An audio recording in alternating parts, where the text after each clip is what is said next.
We're digging into our little bag that we got from Army Surplus. We've got a First Strike energy bar left. We did the MRE pizza last time, which was certainly edible. It isn't anything I would, if I could buy regular pizza, I would buy that. But of course, that isn't what that's for. So we have the sandwich shelf-stable bacon and cheddar. We have the filled French toast shelf-stable. And we've got the chocolate-flavored First Strike bar. And, okay, we just got to try the bacon one. Okay, what am I going to be getting?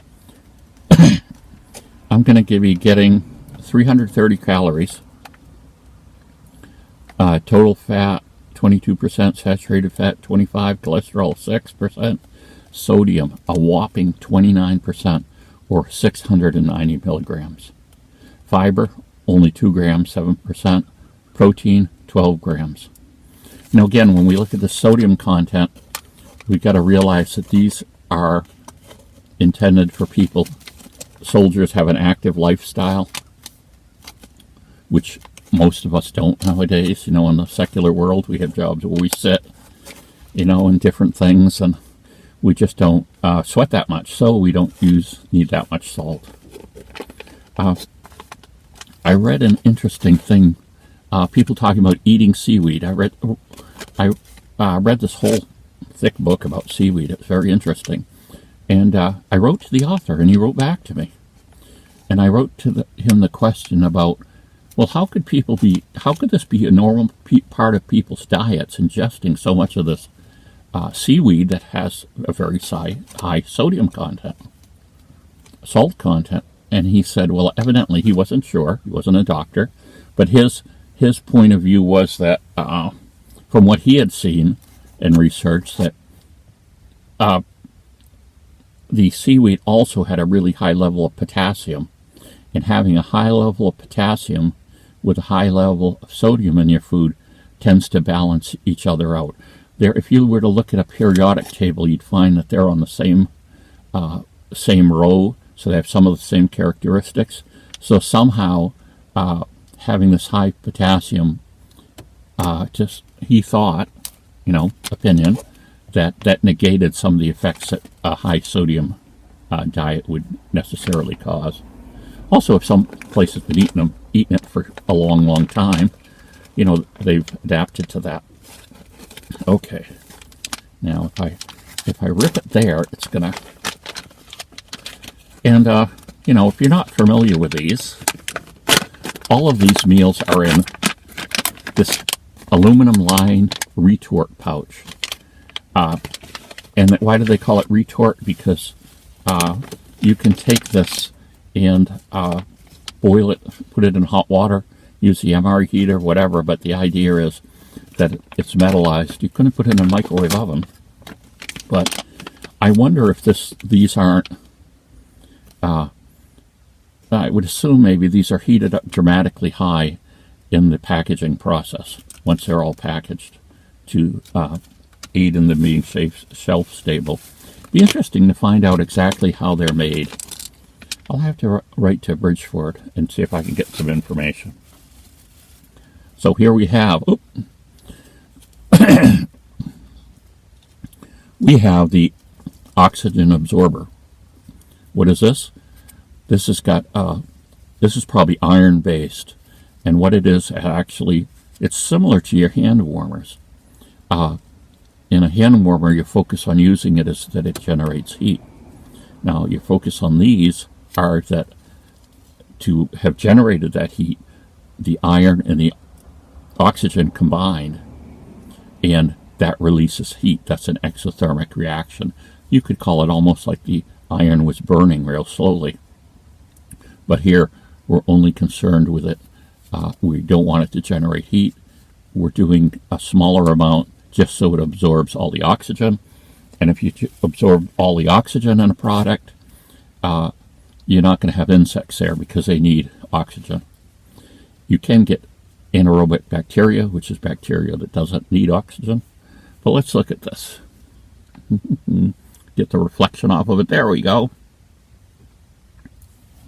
Now let's try a bite. And again,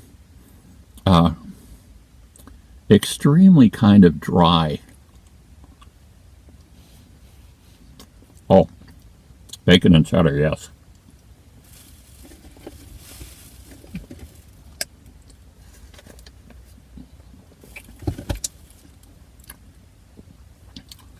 You can see there's a, looks like a strip of bacon right there, and then they're cut up.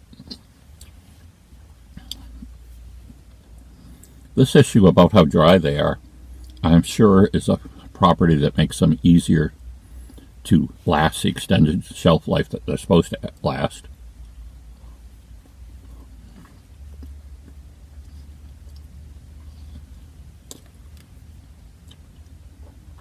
Personally, I would find them hard to eat without something to drink. I'd have to go at it very slowly. Other people, I'm sure it doesn't bother. But this is nice.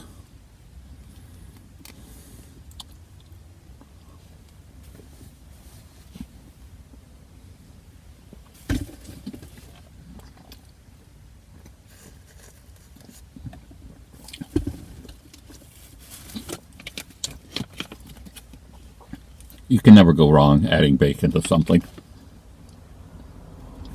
What has this got in it for? It's got all the flour.